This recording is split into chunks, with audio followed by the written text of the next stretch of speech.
आज 79 लाख लोग भुखमरी की कगार पर है, जिन्हें हायर पेंशन का लाभ नहीं मिल रहा, जिनको न्यूनतम पेंशन दी जा रही है। न्यूनतम पेंशन अगर मेरी बच्चों को, मेरे बच्चे उसके उत्तराधिकारी है, आप में से सबको उत्तराधिकारी है, वो पैसे हमारे घर हमारे उत्तराधिकारी को मिलना चाहिए, हमारे पिताजी को मिलना चाहिए। मिनिमम पेंशन 2000 उनकी दिए, उनकी डिमांड 1 नेशन 1 पेंशन। अगर दिल्ली की सरकार को जगाना तो अपनी आवाज में तीखापन लो, भारीपन लो, मजबूती लो। भारत माता की, भारत माता की। 10 सालों में नई दिल्ली में 11वां आंदोलन है, जंतर मंतर और रामलीला मैदान मिलाकर। राष्ट्रीय अध्यक्ष आदरणीय प्रकाश पंडित जी, कार्यकारी अध्यक्ष आदरणीय भीमराव डोंगरे जी, उपाध्यक्ष आदरणीय सुंदर पांडे जी, उड़ीसा के हमारे बहादुर साथी भाग्यगर ब्रह्मा जी, राजस्थान के साथी हरगोविंद शर्मा जी, हमारी मध्य प्रदेश की बिहार पदाधिकारी राष्ट्रीय सचिव श्रीमती संजना मिठाइया, राष्ट्रीय उपाध्यक्ष बीएचईएल के रिटायर्ड लीडर महेश मालवी जी, और हमारी उड़ीसा की जो बहनें बहुत सक्रिय काम उड़ीसा में हो रहा, पूरी 33 जिलों में पेंशन की इकाइयां वहां गठित हुई है। और मैं समझता हूं कि हिंदुस्तान में सबसे अच्छा काम यदि कहीं EPS 95 की पेंशन का हो रहा है तो उड़ीसा में हो रहा है। साथी यहाँ पर जो साथी आए हैं, बहुत सारे साथी अभी ट्रेन में है, मेरे लोगों के पास फोन आया, ट्रेनें बहुत लेट चल रही है और हम लोग इसलिए एक दिन पहले इस बार आ रहे थे, हमेशा लेट होते हैं। और ये पेंशन स्कीम 1995 से आई है, उस समय हमने इसका अध्ययन किया और उस समय से इसका विरोध कर रहे हैं। कोई आज हमारा विरोध कोई नया नहीं है, हम उन गिने चले लोगों में से हैं जिन्होंने 1995 में इसका विरोध किया था कि इतना पैसा आप हमसे ले लोगे पर मंथ, पहले 417, फिर 541, अब जो 1250, तो इसमें तो हमारी खासी अच्छी खासी निकली होगा, 25-30 हजार एक आदमी को मिल जाते और अच्छी पेंशन बनते। तो संगठन उसी दिशा में काम कर रहा है और आगे लगातार हम लोग बढ़ रहे हैं। कहीं सफलता मिल रही है, कहीं नहीं भी मिल रही है। बहुत सारी चीजें सरकार के ऊपर निर्भर करती है। अब तो ऐसी हड़बड़ी सरकार आई है जो मजदूरों के बारे में, कर्मचारियों के बारे में, कामगारों के बारे में कोई जिसकी सोच नहीं है, कोई जिसकी समझ नहीं है। पूरी एक घमंड से भरी हुई सरकार है जिसको जब जो कुछ करना है अपनी मर्जी से करेगी वो। तो इसलिए ये संघर्ष हमारा लंबा हो रहा है। बहुत सारे लोग कहते हैं साहब 10 साल से जा रहे हैं आपके चक्कर में, आप क्या करें?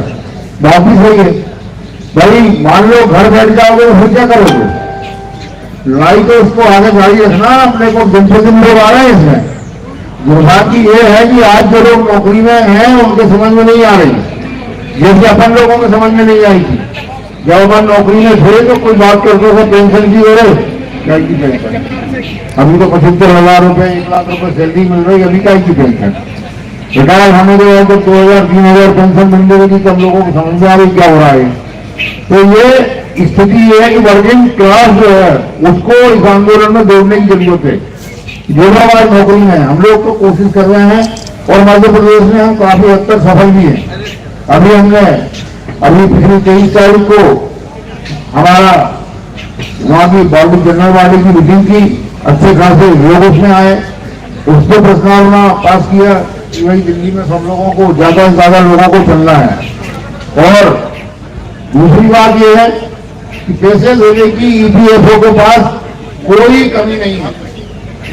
सबसे ज्यादा छूट बोलने वाला डिपार्टमेंट यदि हिंदुस्तान में कोई है तो वो EPFO है, जो हमारे पास करता है, जिसके 138 कार्यालय, 138 रीजनल ऑफिस हम लोगों के उससे चल रहे हैं, हमारे उससे चल रहे हैं, पैसे से हमारे एडमिनिस्ट्रेशन चार्जेस चल रहे हैं। उसके बाद हमारे लोगों के साथ अच्छा व्यवहार भी नहीं करते, समय में उनका पेमेंट नहीं करते।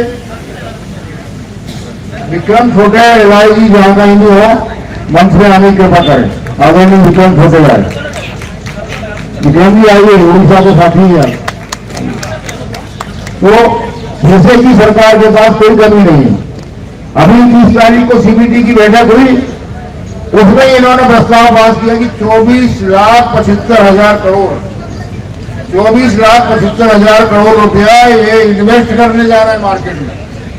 कितना पैसा है? हमारा ब्याज ही 59,000 करोड़ रुपए आता है, पेंशन 14-15,000 करोड़ बढ़ती है। तो हमारे ब्याज से ही सब कुछ चल रहा, उसके बाद हमारे लोगों को पैसा नहीं मिल रहा। और दूसरी जो चीज है, जो सबसे खराब चीज है, जैसे अभी हायर पेंशन के फॉर्म भरा, वो एक छोटा सब्जेक्ट है। और हमारे यहाँ मिसेज संजना आचार्य हैं, जो पदाधिकारी है हमारी, ममता संतानी है, इन लोगों के फॉर्म नहीं भरे जाए क्योंकि ये विधवा वाला मामला है। तो हायर पेंशन में विधवाओं को नहीं दे रहे, और पति के मरने के बाद पत्नी को आधी पेंशन, और पत्नी मर गई तो पूरा पैसा। जब सबसे खराब जो पूरे उसके अंदर जो एक धारा है, उस धारा की भी हम लोग निंदा करते हैं। और चूंकि वो लड़ाई लंबी है, हमने जबलपुर में वकील की, हमारे वकील से हम लोग 12 हाईकोर्ट केसेस लगे हुए हैं जबलपुर में। इसमें 58 लोगों को जून 2021 से जो पेंशन बंद हुई थी, वो जुलाई 2024 से चालू हो गई, जो हाई पेंशन बंद हुई थी। और 12 केस हम लोग फाइल कर रहे हैं वहाँ हाईकोर्ट जबलपुर के अंदर। तो वकील ने कहा कि पहले आप यहाँ जीतना पड़ेगा, फिर ईपीएफओ वाले सुप्रीम कोर्ट चले जाएंगे। ये एक्ट का मामला है, तो एक्ट का मामला संसद से होता है, तो थोड़ी सी लड़ाई इस मामले में लंबी है। तो इसको भी आगे हम लोग ले जाएंगे। हम लोग एक और चीज है कि बहुत सारे यूट्यूब चैनल चलते हैं, जैसे 2 दिन से आप गूगल खोलिए, पेंशन 7,500 होने के आदेश हो गए, पेंशन मेडिकल सुविधा होने के आदेश हो रहे, जैसे हमारा आंदोलन होता। इसलिए हमने अपना यूट्यूब चैनल चालू किया। 6वां महीना है, EPS 95 MT के, और 5 लाख बार को खुलने वाला, 4,84,000 बार लोग उसको देख चुके हैं, 25,000 घंटे उसको चलने की वो होने वाली है अवधि। तो इसलिए हमने अपना वो बनाया हुआ कि आप उसमें आपको सच्चाई नहीं मिलेगी। हम लोग झूठ बोलने वाले लोग नहीं हैं, ना झूठ का कारोबार करते, ना झूठा आश्वासन देते। हम लोग सच्चाई की राह पर चलने वाले लोग हैं। संघर्ष लंबा होगा, परंतु एक दिन सच्चाई हम लोगों को पक्ष में आएगी, हम लोग जीतेंगे। इंकलाब जिंदाबाद, जनता मोर्चा जिंदाबाद, EPS 95 जिंदाबाद।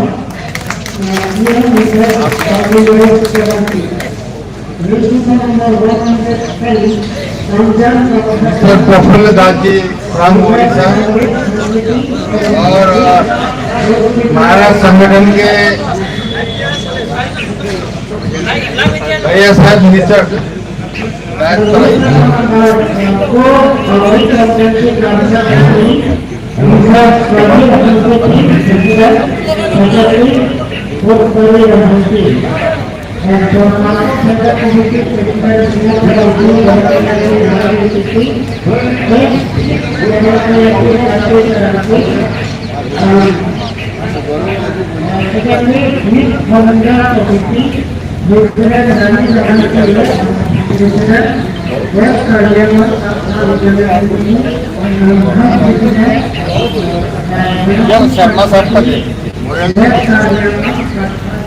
शर्मा साहब को ले लीजिए। पालघर से आए हुए हैं हमारे अनिल तारावतकर जी, स्टेज ग्रहण करके। अनिल जी स्टेज पर आने की कृपा करें। नहीं आप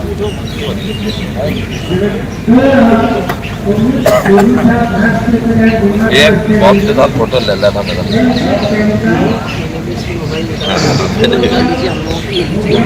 किधर भी ले लेना। तारावतकर जी साहब पालघर में, यानी बम्बई से बम्बई सब लोग पालघर है, बम्बई से आए हुए हैं और उनका बहुत बढ़िया काम है। वहाँ पर बड़ी संख्या में लोगों ने उन्होंने वहाँ पर जमा किया। अब आगे का कार्यक्रम जो है वो स्टेट वाइज से करना है उनको। मैं अनिल जी से ये रिक्वेस्ट करूंगा कि आगे का कार्यक्रम अपन जो है एक बार मुंबई में करके अभी जो नई सरकार आई है उनके भी कान खोलने का काम करेंगे, क्योंकि अपन स्टेट वाइज यदि अपने अपने CM से ये करवा लेंगे तो तो हो सकता है उसका प्रेशर ये सेक्टर पे आएगा और नरेंद्र मोदी साहब के भी एक बार उनको लगेगा कि नहीं नहीं कुछ तो भी करना चाहिए। बहुत साल हो गए, मैंने इनको 10 साल तक झुलाया। 2014 को 1000 किया था, आज भी 1000 ही है। महंगाई कहाँ के कहाँ चली गई है उनको भी मालूम है, हमको भी मालूम है, लेकिन देने के लिए हमारे उनके पास में हमारे लिए पैसा नहीं, बाकी सबके लिए है। तो हम यही चाहते हैं कि इनको एक बार समझ में आना चाहिए कि इन लोगों के लिए अपने को कुछ ना कुछ करना पड़ेगा। अभी मैं राजस्थान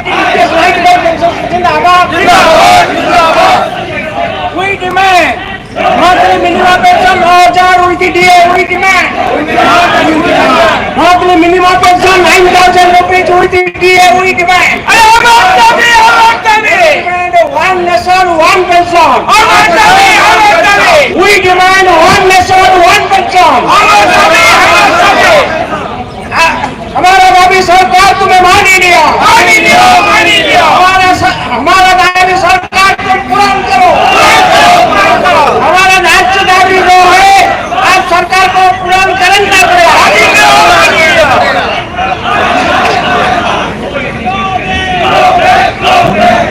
हाई पेंशन हुई डिमांड।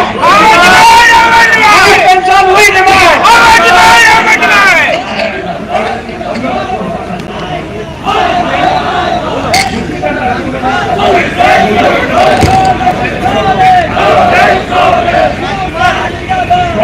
पेंशन और भाई बहन एक हो, एक हो। इनके पेंशन भाई बहन एक हो, एक हो, एक हो।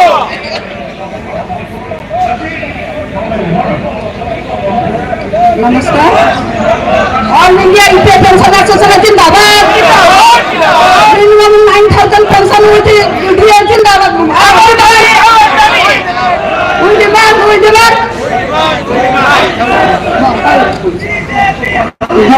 आज for order Supreme Court higher pension आवा demand.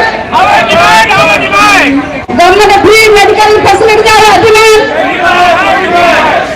To include in Ayushman Bharat Yojana आवा demand.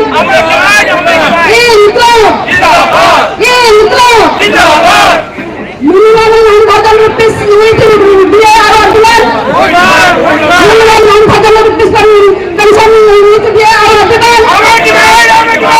All India EPF pension association जिंदाबाद। जब तक हम हमारी अधिकार प्राप्त नहीं करने तब तक हमारी ये लड़ाई जारी रहेगी।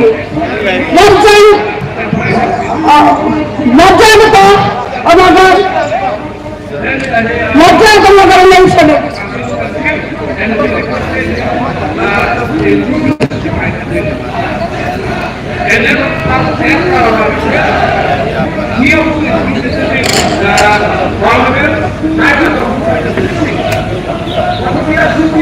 इनकलाब जिंदाबाद। इनकलाब जिंदाबाद। All India EPF pension association जिंदाबाद। All India EPF pension association जिंदाबाद। मिनिमम पेंशन 9,000 रुपया हमारा दाबी। सरकार तुम्हें मानी नहीं ये हुई पेंशन हुई डिमांड। ये हुई पेंशन हुई डिमांड। ये हुई पेंशन हुई डिमांड। हुई demand one nation one pension. One nation one pension. One nation one pension.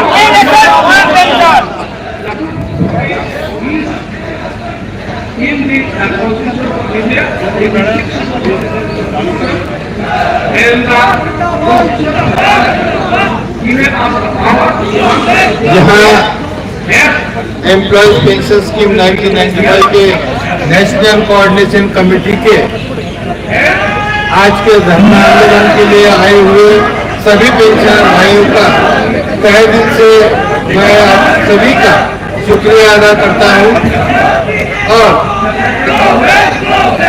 आपके सामने ऐसे शख्सियत को मैं बुलाना चाहता हूँ कि जिन्होंने सर्विस में होते हुए इसमें एंट्री ली और आज वो बहुत बड़ी तादाद में मध्य प्रदेश में काम कर रहे हमारे चंद्रशेखर जी परसाई साहब, जिन्होंने एक चैनल शुरू किया है।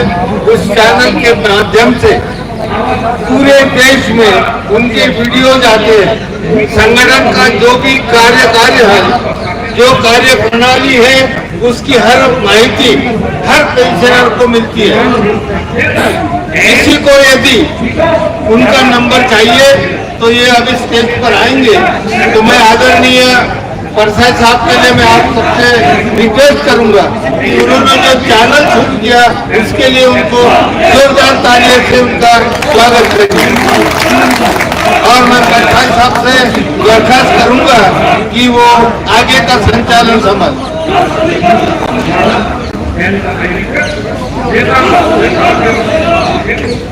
धन्यवाद। हमारे जो साथी हैं गौर साहब से अनुरोध है कि आप सभा को संबोधित करें। आदरणीय गौर साहब।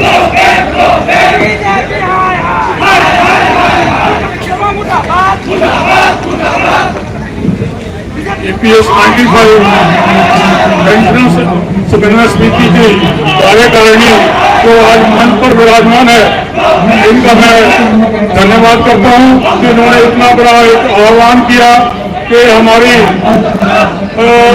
दुर्दशा को सुधारने के लिए एक हमें ये लड़ाई जो है इन्होंने पंजाबी में विधि है अपने शुरुआत की है, तो हम जरूर कामयाब होंगे, ऐसा मेरे को विश्वास है। तो मैं सबसे पहले एक नारा लगाऊंगा, उसके बाद अपनी बात करूंगा। हमारी एकता जिंदाबाद, हमारी एकता जिंदाबाद, EPS 95 एसोसिएशन जिंदाबाद, NFL x employees welfare association जिंदाबाद, NFL x employees welfare association जिंदाबाद। साथियों, बड़ी हास्यास्पद बात है कि आज इस सरकार ने या आज के हमारे प्रशासन ने हमें 1000 रुपया पेंशन पर अपना जीवन यापन करने के लिए मजबूर किया है। तो क्या ये हमारे लिए शर्म की बात नहीं है? आज के इतने महंगाई के दौर में अगर 1000 रुपये का नोट या 1000 रुपये बाजार में लेकर जाओ तो उसका हिसाब किताब लगाना मुश्किल हो जाता है। और ये हमें 30 दिन के गुजारा भत्ता के रूप में और देकर तो अपना 1000 रुपये देकर और उस पर भी एहसान जताते हैं कि पेंशन तो आप लोगों को मिल रही है। बहुत शर्म की बात है। दोस्तों, EPS 95 की लड़ाई आज से 10 वर्ष पहले शुरू हुई। हमारे योद्धाओं ने अपना लड़ाई शुरू की और काफी हद तक इसमें कामयाबी भी की, परंतु बड़े दुख का विषय है कि सुप्रीम कोर्ट में 2 रिट पिटीशंस पर हमारी फेवर में डिसीजन आने के पश्चात भी उनके ऊपर इम्प्लीमेंटेशन आज तक नहीं हुआ। तो मैं इस सरकार को और EPFO को शेम शेम के नारों से संबोधित करना चाहूंगा। मैं बोलूंगा शेम शेम, आपने भी शेम शेम का अपना नारा देना। EPFO Shem Shem, EPFO Shem Shem. दोस्तों, 2 लाइनें मैं इस सरकार के बारे में भी अर्ज करना चाहूंगा। पेंशनर की जो सरकार ने लेती सार, ऐसी सरकार पर है धिक्कार, है धिक्कार।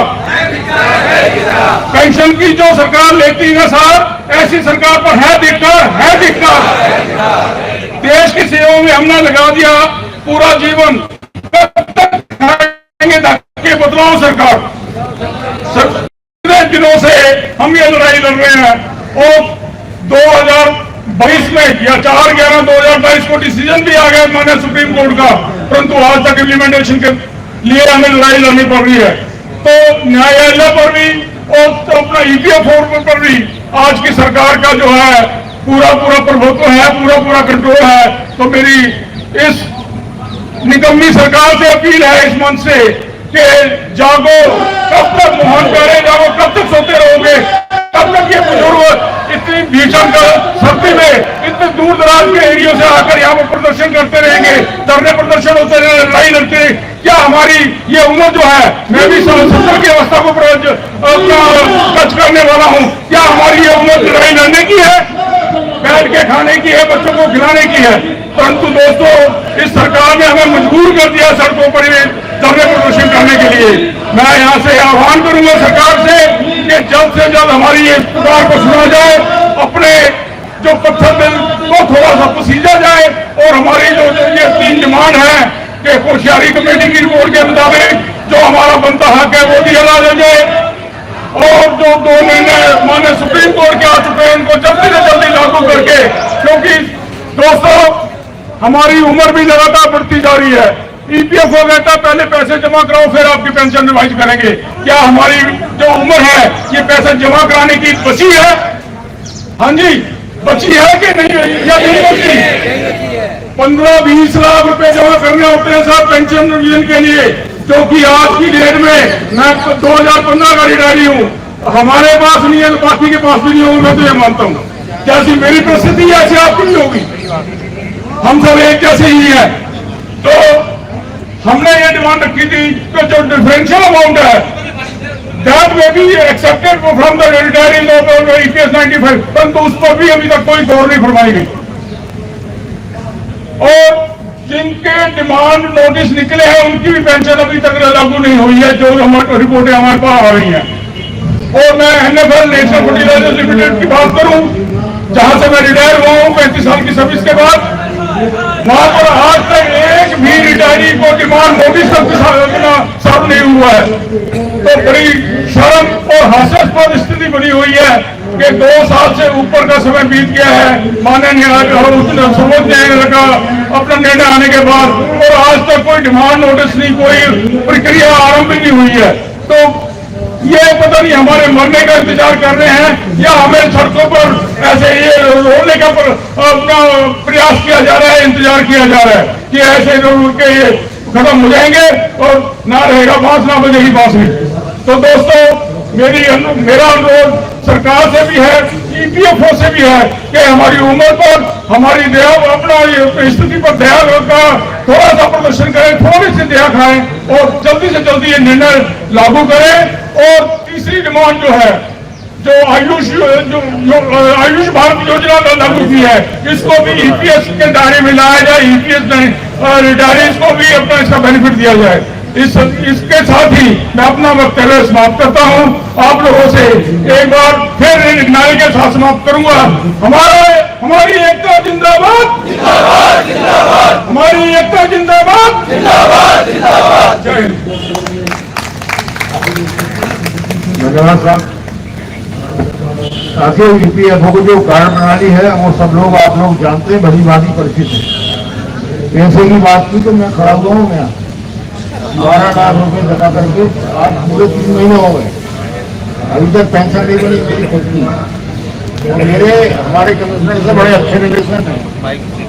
उसके बाद हमने एक और जो सुप्रीम कोर्ट में जिस संगठन ने सबसे पहले रिट लगाई थी RC गुप्ता साहब के बाद, उसके जुझारू साथी राजीव मौर्य साहब यहाँ पर है, रतीश मौर्य जी, 2 मिनट आप आइए तो नमस्कार कर लीजिए। नहीं 2 मिनट नमस्कार।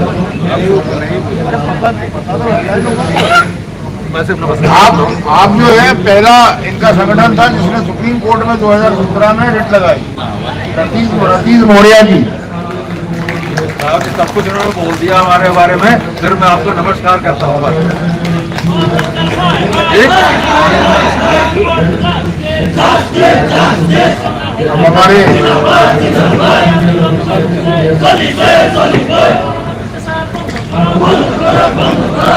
मध्य प्रदेश की जुझारू लीडर, राष्ट्रीय सचिव और मध्य प्रदेश में विभिन्न सामाजिक संगठनों में सक्रिय श्रीमती संजना रिसालिया से अनुरोध करूंगा कि वो आकर हमारे साथियों को संबोधित करने की कृपा करें। श्रीमती संजना रिसालिया।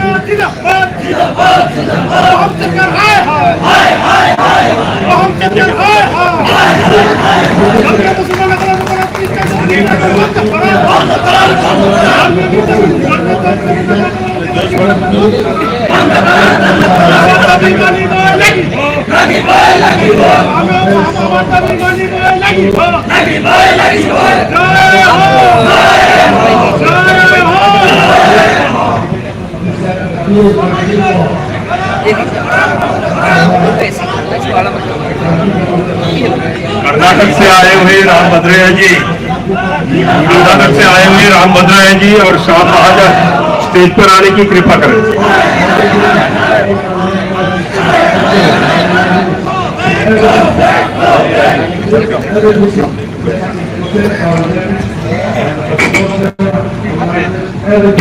एक बजे तक आएंगे।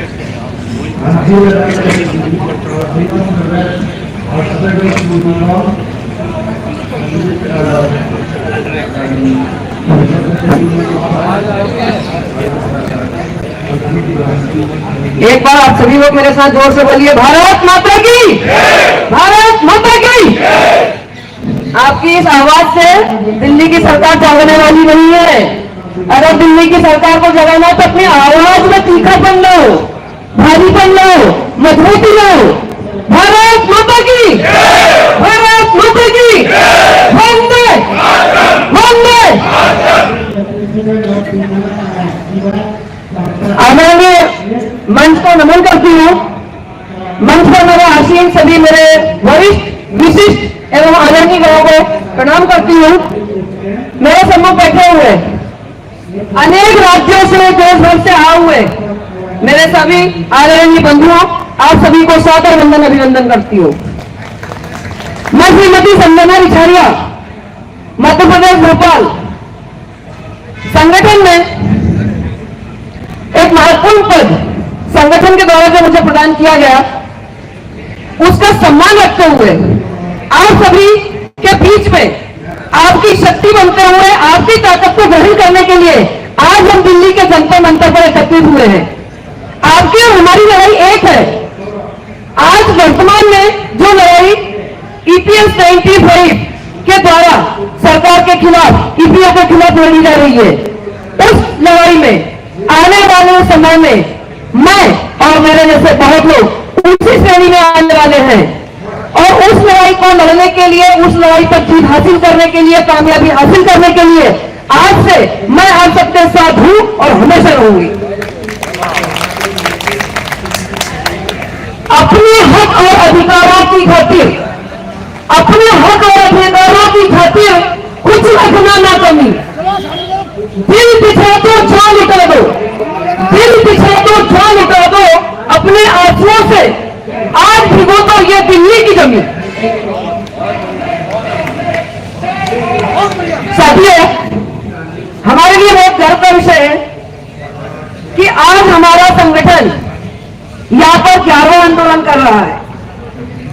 11वां आंदोलन हमारे लिए बहुत ही गर्व का विषय है, किंतु कहीं न कहीं हमें निर्बल, दुर्बल और कमजोर करने का भी यह आंदोलन, 11वां आंदोलन हमारे लिए बहुत बड़ी कमी है। मैं आप लोगों सब तक ये चीज पहुंचाना चाहती हूँ, आपसे जानना चाहती हूँ, आपको सुनना चाहती हूँ, आपको बताना चाहती हूँ, ये 11वां आंदोलन हमें क्यों करना पड़ रहा है। क्या आंदोलन, पहले आंदोलन में हमारी मांगे नहीं मांगी जा सकती थी, पूरी नहीं की जा सकती थी? नहीं। इन 11 आंदोलनों के बीच में सैकड़ों, लाखों दिन बिताए हैं, सैकड़ों महीने बिताए हैं, कई साल बिताए हैं और अपनी जिंदगी के महत्वपूर्ण दिन हमने बिताए हैं। उन 11 आंदोलन के समय काल में कितनी सरकारें आई और चली गई। इन सरकारों ने कभी भी सेवानिवृत्ति उपरांत के कर्मचारियों के बारे में कोई विचार मंथन क्यों नहीं किया, हमारे बारे में क्यों नहीं सोचा। आज इस लड़ाई को लेकर हमें 11वां आंदोलन क्यों करना पड़ रहा है। अगर सरकार हमारी मांगे सहजता से, सरलता से, सुगमता से मान लेती है, हमारी परेशानियों को समझ ली होती, तो शायद आज हमें इस संख्या में जंतर मंतर का दिल्ली में यहाँ बैठना नहीं पड़ता। सरकार की नाक के नीचे आकर हमें यह धरना क्यों देना पड़ रहा है? क्योंकि सरकार हमसे विरुद्ध है, हमसे विमुख है, हमारी बातों को मानने के लिए तैयार नहीं है। और इस स्थिति को हम नहीं चाहते कि और आगे बढ़ाएं। आज भी सरकार के सामने अगर हम आए हैं तो अपना प्रण लेकर आए हैं। हम चाहते हैं कि सरकार इस आंदोलन के मध्य में इस पर गंभीरता से विचार करें और इस पर एक निर्णय लेते हुए आज जब हमें यहाँ से जाए, जंतर मंतर से हमारी रवानगी हो, तो सरकार का एक निर्णय हमारे हाथ में होना चाहिए। और आज जिस संख्या में हम लोग यहाँ बैठे हुए हैं, मैं आप सब लोगों से मानती हूँ कि हम यहाँ से तभी भी उठेंगे जब सरकार हमारे फैसला करेगी, हमारे पक्ष में फैसला करेगी, हमारे लिए कोई निर्णय करेगी। और हमें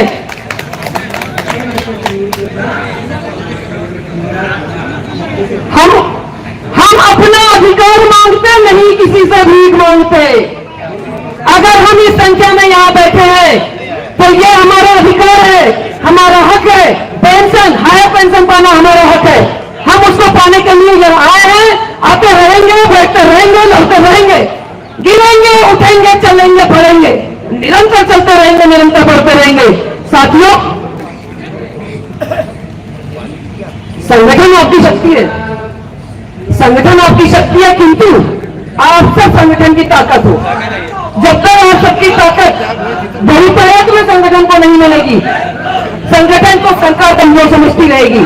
अपनी संगठन की ताकत दिखाने के लिए आज अगर हम जंतर मंतर पर इकट्ठे हुए हैं, हो सकता है कि अगली बार हमें सीधे कार्यालय को जाकर मिलना पड़े, आदरणीय प्रधानमंत्री से, हमारे भारत की सरकार से कार्यालय पर जाकर मिलकर और विपक्ष साथ में हम अपने लिए निर्णय लेकर, हायर पेंशन का निर्णय लेकर फिर हम फिर रवानगी डालेंगे।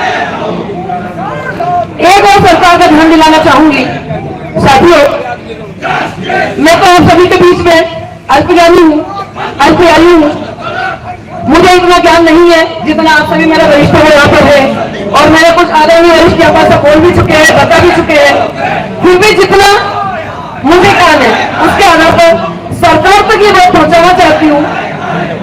आज 79 लाख लोग भुखमरी की कगार पर है, जिन्हें हायर पेंशन का लाभ नहीं मिल रहा, जिनको न्यूनतम पेंशन दी जा रही है। न्यूनतम पेंशन 36 लाख लोगों को, 36,000 लाख लोगों को सिर्फ न्यूनतम पेंशन 1,000 या उससे भी कम दी जा रही है। मैं एक चीज सरकार से जानना चाहती हूँ, 1,000 रुपए में क्या सरकार अपना एक दिन जीने को तैयार है? मैं आप लोगों से इसका जवाब मांगती हूँ, क्या सरकार अपना एक दिन 1,000 रुपए में जी सकती है? अगर सरकार नहीं जी सकती तो सरकार हमें 1,000 रुपए में एक महीना जीने के लिए किस आधार पर देना चाहती है? क्यों दे रही है और हम क्यों ले रहे हैं? ये सरकार हमें पेंशन नहीं दे रही है, ये हमें अपमानजनक राशि देकर भिक्षा रखती है रही है। हम लोग क्या भिखारी नहीं है, हम लोग भीख मांगने नहीं बैठे हुए, हम यहाँ पर अपनी ताकत से अपना हक और अधिकार प्राप्त करने के लिए आए हुए हैं। मैं सरकार से चाहती हूँ, आप सेवानिवृत्त जो कर्मचारी हैं, जिन्होंने शासन को, प्रशासन को, सरकार को जिस समय से इनकी नियुक्तियां हुई है तब से लेकर सेवानिवृत्ति तक अपनी जिंदगी के सुनहरे दिन, सुनहरे वर्ष, सुनहरा जीवन, अपना युवावस्था, अपनी प्रौढ़ावस्था को लेकर सेवानिवृत्ति तक, वृद्धावस्था तक आते आते अपना कल और आज बलिदान किया हो, क्या उनका हक यहाँ पर अपने आप को जिंदा रखने का नहीं है? सरकार हमें 1,000 रुपए देकर मृत्यु के लिए उकसा रही है। 1,000 रुपए में इस वृद्धावस्था में कोई भी व्यक्ति कैसे अपना पालन पोषण कर सकता है? जबकि सेवानिवृत्ति मैं सरकार को बताती हूँ, सेवानिवृत्ति क्या है? इन्हीं सरकार के द्वारा आज हमको इस लाइन में बिठाया गया है, हमको इस लाइन में बिठाया गया है। क्यों? क्योंकि हम सेवानिवृत्त हो गए। सेवानिवृत्त का अर्थ है कि सरकार ने भी हमें मान लिया है कि हम कमजोर हैं, शारीरिक दुर्बल है, मस्तिष्क से हम विलीन हो गए हैं, विलीन हो गए हैं, हमारा ज्ञान कम हो गया है, हमारी शारीरिक क्षमता कम हो गई है, हम धन उपार्जन नहीं कर सकते, या हम बहुत अत्यधिक मेहनत सरकार के लिए नहीं कर सकते, जिससे कि सरकार को कहीं ना कहीं फायदा हो। इसलिए सरकार ने 60 वर्ष की आयु कर करके हमको सेवा से निवृत्त कर दिया गया है। आज हम हमारे बीते हुए कल की मेहनत, लगन और जो हमने खोया है, हम यहाँ पर उसका अधिकार मांगने के लिए आए हैं। हमने अपने परिवार से दूरियां रखी, हमने अपने शहर से दूरियां रखी, हमने अपनी खुशियों से दूरियां रखी, हमने अपनी सुविधाओं से दूरियां रखी, और उसके बाद हमने सरकार का मान बढ़ाया, सम्मान बढ़ाया, मनोबल बढ़ाया और सरकार को यहाँ तक बिठाने का कार्य किया है।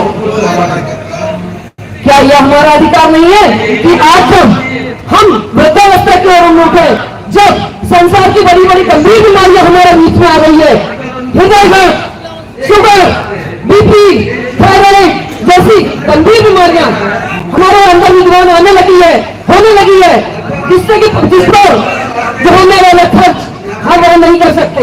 1000 रुपए तो सिर्फ डॉक्टर फीस लेता है हमारी इमेज देखने के, दवाइयों का खर्चा कहां से आएगा?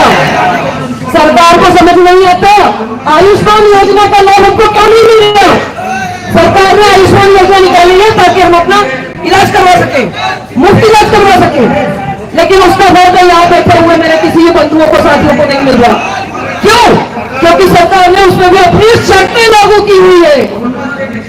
क्या 60 से 70 साल के बीच के लोगों को बीमारियां नहीं होती? क्या वो लोग जिंदगी से आस छोड़ चुके हैं? क्या जीवन और जीना उनका अधिकार नहीं है? फिर सरकार ने यह गाइडलाइन क्यों तय की हुई है? आज हम उस स्थिति में हैं जहां न तो हम अपने आप को गरीब साबित कर सकते हैं। क्यों? क्योंकि हमने वर्षों की सेवा सरकार को दी है, सरकार ने बहुत पूरा हमारा डाटा है कि हमने क्या करके आए, कितनी नौकरी की है, और आज हम अपने आप को अमीर भी साबित नहीं कर सकते क्योंकि अपनी बीमारियों का खर्चा नहीं कर सकते। और उस आधार पर मैं सरकार से चाहूंगी कि यहाँ हम लोग अपनी कुछ मांगे लेकर बैठे हुए हैं। पहली मांग, आयुष्मान योजना का लाभ समस्त कर्मचारियों को दिया जाए। कर्मचारी चाहे वर्तमान में हो, चाहे वो सेवानिवृत्त हो, वो दैनिक वेतन भोगी है, चाहे वो मिलों में काम करने वाले मजदूर करना हो, सबके लिए समान योजना सरकार के द्वारा हम मांग सकते हैं। दूसरी योजना संसद में काफी समय से लंबित है, हमारी कोषागारी कमेटी। अगर सरकार कोषागारी कमेटी को लागू करती है तो इसका सीधा फायदा हम कर्मचारियों को होने वाला है। सरकार इसको इतनी सरकारें आने और जाने के बाद का बदलने के बाद भी वर्षों से कोषागारी कमेटी का निर्णय क्यों लंबित हो गया है? सरकार से कौन पूछते हैं कि लो जिस दिन आप हमारे पक्ष में फैसला करोगे आपको कोषागारी कमेटी को लागू करना पड़ेगा।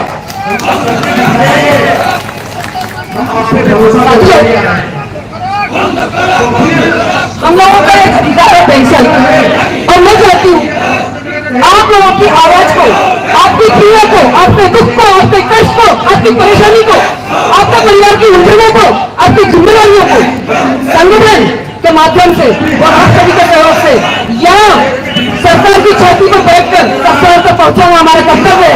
और सिर्फ कर्तव्य नहीं है, ये हमारा अधिकार है।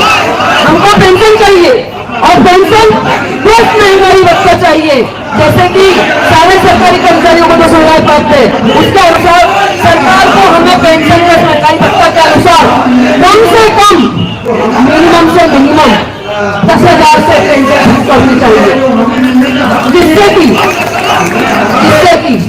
इस वृद्धावस्था में हम अपना पालन पोषण कर सके, हम अपनी चिकित्सा सुविधा का लाभ भी उठा सके, हम अपनी चिकित्सा खुद करवा सके, हम परिवार में आने जाने उपयोग कर सके।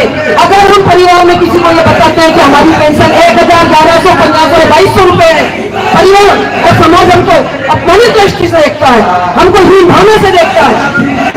आज हम उस जगह पे नहीं है, उस जगह पे नहीं है कि हम सरकार का आगे भूख मांगते रहे और निर्णय करें, हमको अपनी लड़ाई नहीं करेगी। जब तक बच्चा नहीं होता, माँ भी जेल में नहीं उठाती है, तो सरकार के आगे जब तक हम इस तरीके से आएंगे नहीं, बैठेंगे नहीं, लड़ेंगे नहीं, तब तक सरकार की कान पर जीवन देंगे वाली 11 आंदोलन में सरकार ने अगर आवाज नहीं उठाई है तो आपको क्या लगता है हमारी इतनी कम संख्या में सरकार आवाज उठाएगी या हमारे पक्ष में निर्णय करेगी? मेरा आज भी आपसे एक निवेदन है, फिर से एक निवेदन करती हूँ, हमारी संख्या कम है, हमारी संख्या कम है। इसकी कई वजह है, क्योंकि सभी लोग पूरे भारत वर्ष से यहाँ पर एकत्रित हुए, अलग अलग राज्यों से आए हैं और सारे राज्यों से जो टीम इकट्ठी हुई है इसको मैं काफी मानती हूँ, अच्छी बात में मानती हूँ। ये हमारा सहयोग है, हमारी मजबूती है, हमारा फल है, हमारी शक्ति है, मैं मानती हूँ। लेकिन फिर भी मैं चाहती हूँ कि अगली बार या तो हमें जरूरत न पड़े, सरकार हमारे पक्ष में फैसला करे, और या फिर हमारे लिए इस संख्या को बढ़ाना बहुत ज्यादा अति आवश्यक है।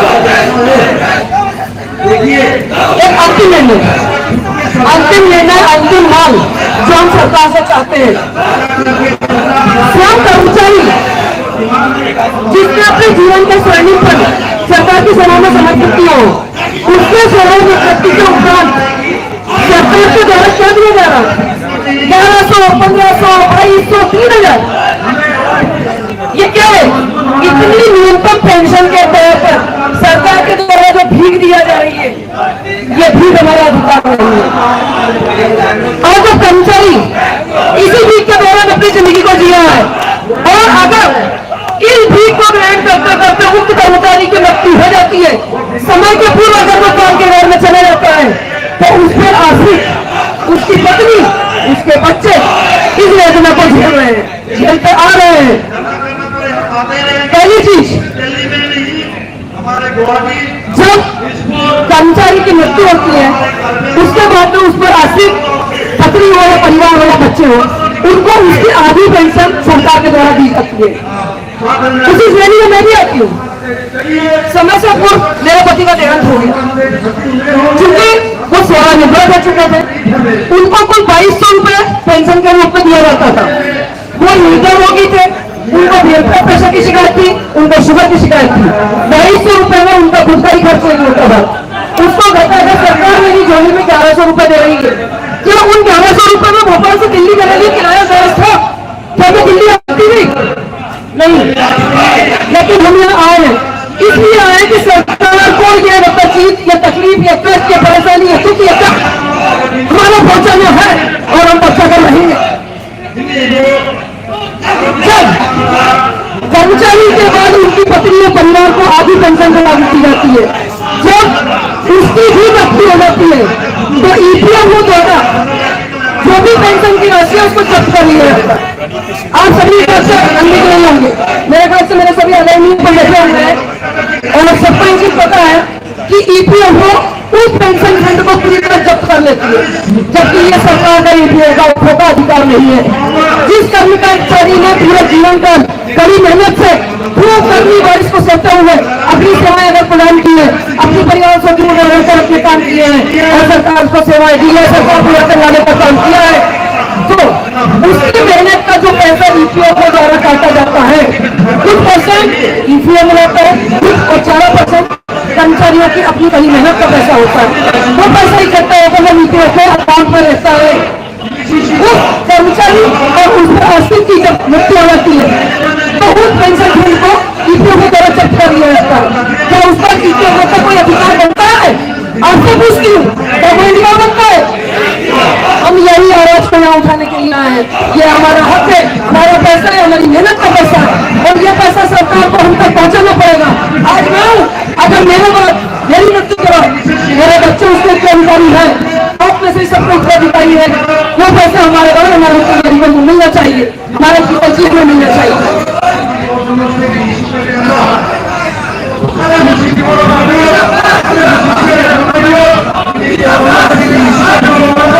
अंतिम में आप सबकी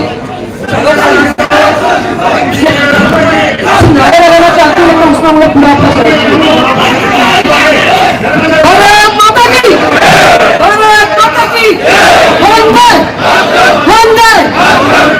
आवाज में मिलती है।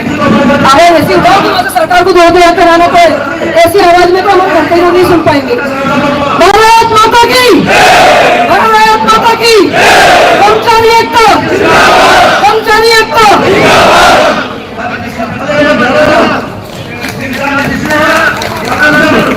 बहुत बहुत धन्यवाद।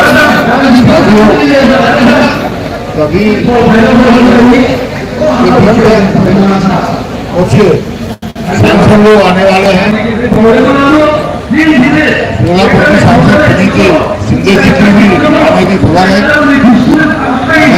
मैं कर्नाटक से बहुत सारे साथी आए हैं, सबका स्वागत करता हूँ। साथी सेना महाजन, साथी मध्य प्रदेश से बनावट से जेपी गौर जी, अशोक शर्मा जी, जुबेल जी, कन्हैया राम, शरण वर्मा जी, रतलाम से पीके शर्मा जी, दिलीप कुमार, लियाकत खान, पटेल, बहुत सारे साथी हमारे यहाँ पर दिख रहे हैं। दिल्ली की बहुत सारी टीम यहाँ पर आई हुई है।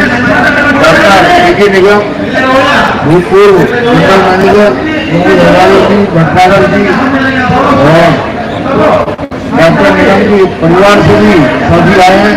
तो अगली कड़ी में मैं आमंत्रित करूंगा हमारे जो नारे बहुत शानदार डिजाइन में वो बनाते हैं, राम बजरैया साहब कर्नाटक के साथी हैं। उनसे अनुरोध है कि आज के समाज में अपनी बात रखें। आदरणीय राम बजरैया जी।